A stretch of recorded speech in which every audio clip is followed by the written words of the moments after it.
to meet Pastor James. And I still remember that the first day I came to the Unified Ambassadors, very apprehensive.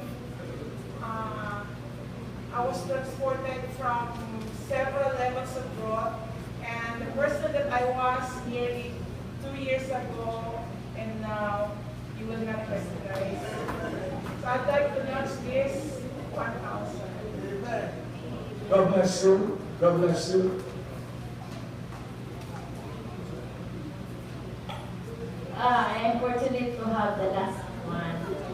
But after reservation, pasalamat ko sa Ginoo nga you have come up to a magazine because I've been collecting from authors ba. So naging kulot na sa kami makahimo kung ani. So napasalamat ko kay mahilig ko magbasa na kung mga equipping po na mga libro. So I really praise the Lord na natin sa itong church.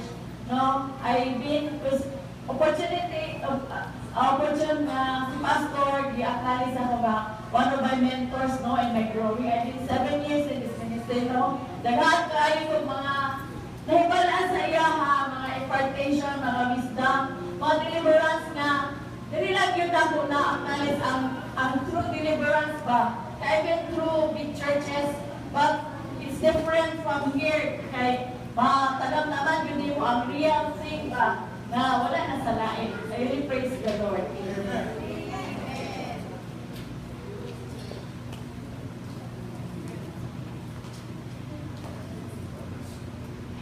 I want to thank Pastor James for 8 to 9 years. Nakasurvive siya diri sa Davao, wala kita niya nibiyaan. Then, I was 18 years old when I met Pastor James.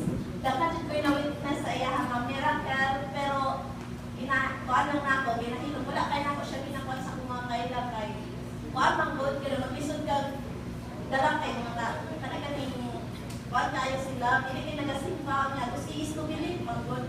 Gusto na ako kung mag-invite kong tao kanang yung mo pasok diri nga makawitness siya kung unsay mga blessings nga ni abot sa mga sa kinabuhi namo o daghan jud mga members daghay na bless.